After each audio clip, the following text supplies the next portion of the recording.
As night came down, the wind blew chill down the deserted street.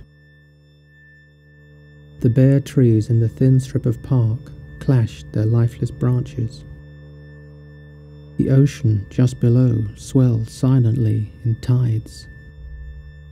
There was no moon, and the stars were shrouded. It was a black night. Yet far in the distance there was a gleam of light which lured me on and on. I could not have said why it was that I had ventured forth at that hour on such a night.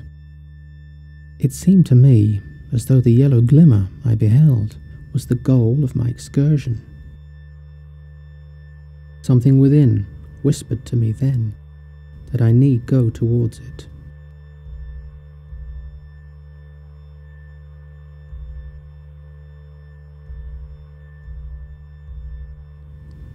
The darkness was so dense that I could not see the houses I chanced to pass, nor did I know where I was anymore.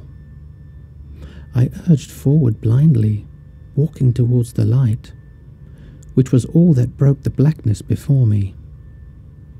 Its faint illumination seemed to me somehow to be kindly inviting, irresistible.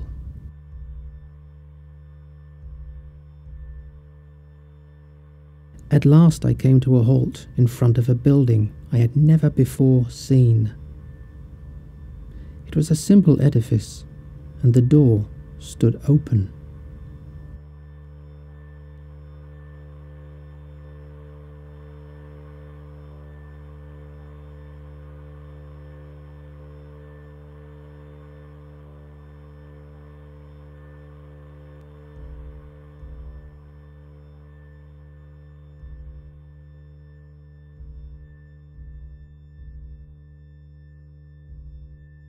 While I stood at the portal, peering doubtfully within, wondering to what end I had been led here, and hesitating as to my next step, I felt again the impulse to go forward.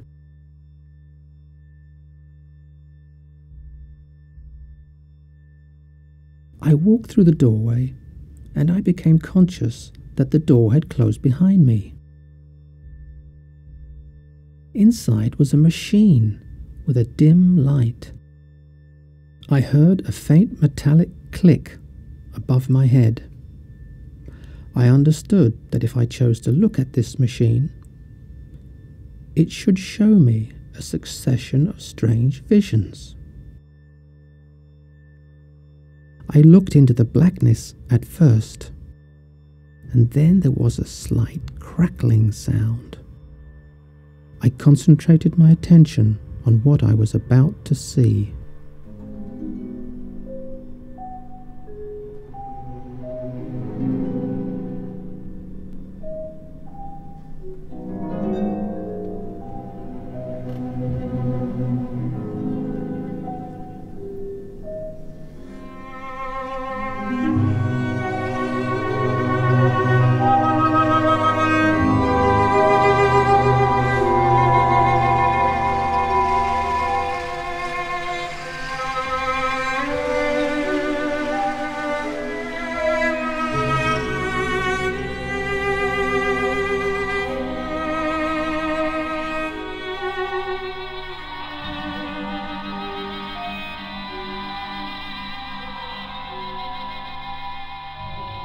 The images brought me almost to the centre of a room. I saw the walls and I saw the floor. It was a kind of living room or reading room. There was a chair and small things lying around, and books. The room was empty, but I could feel the warmth of a presence.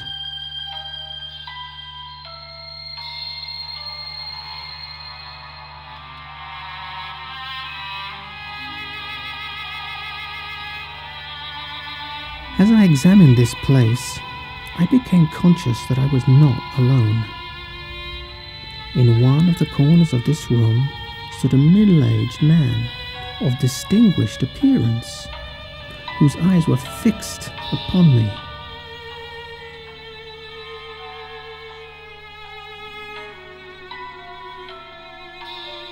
I wondered who he was, and whence he had come, and how he had entered, and what it might be that he wished with me. I caught a glimpse of a smile that lurked vaguely on his lips.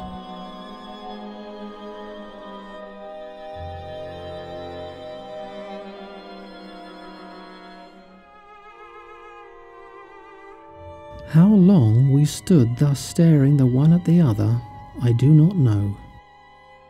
Then he spoke, and his voice was low and strong and sweet.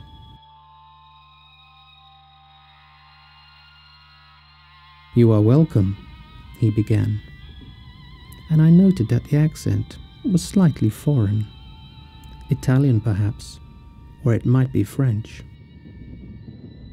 "I am glad always to show the vision I have under my control to those who will appreciate it.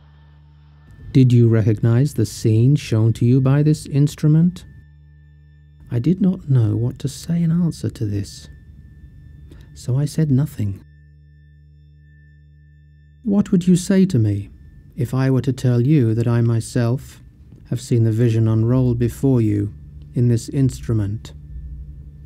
What would you say if I declared that I have gazed on this room that you have been looking at? And what if I declared that I know what will come to be of this place?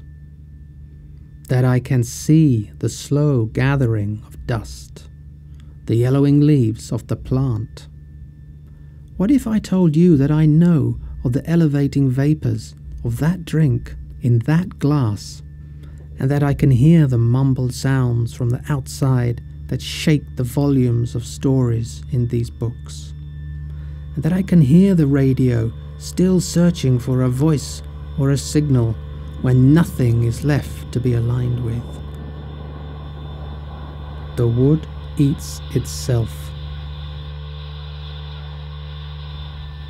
I have seen the end of stories in this room.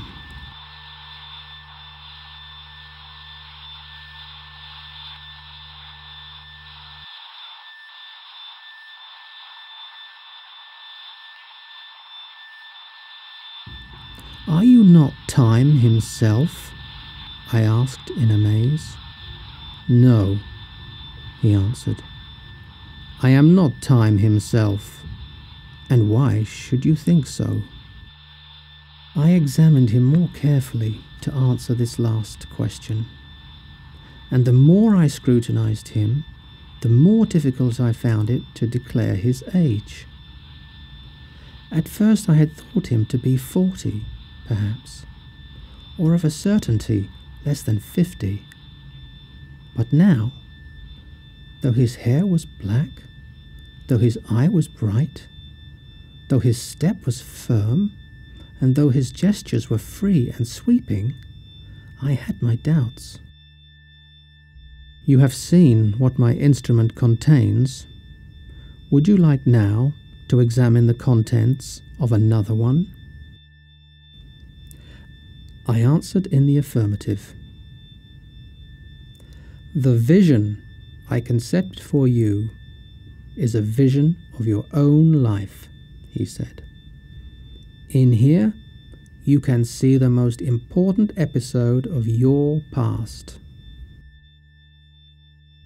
"I thank you," I said, "but I know my own past, and I have no wish to see it again."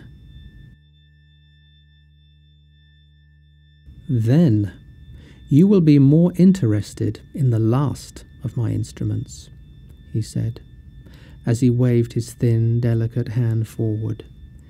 "In this, you can see your future. Would you not wish to know even the matter of your own end?" "No," I answered. "That is no temptation to me, for whatever it may be, I must find fortitude to undergo it somehow. Whether I am to pass away in my sleep in my bed, or whether I shall have to withstand the chances of battle and murder and sudden death." "Then I will detain you no longer," he said. and he walked towards the center of the room and sat down on the chair, looking forward, staring blindly at the same circling light that he had projected to lure me in.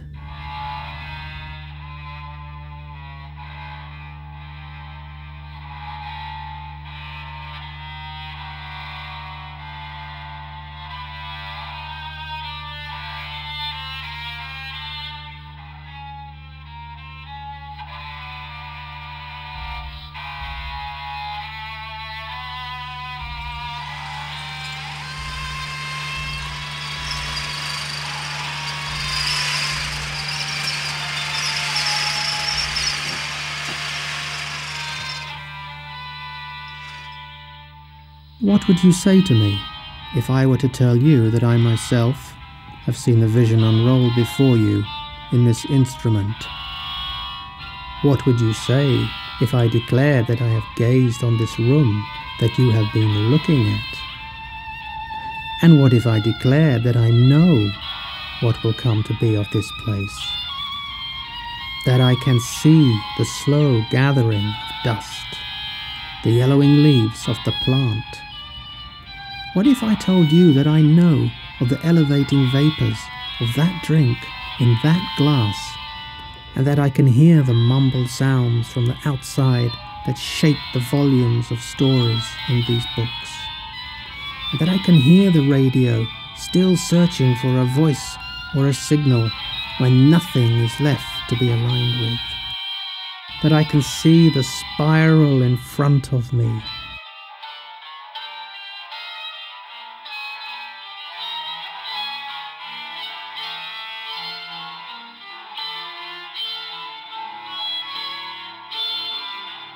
the wood eats itself.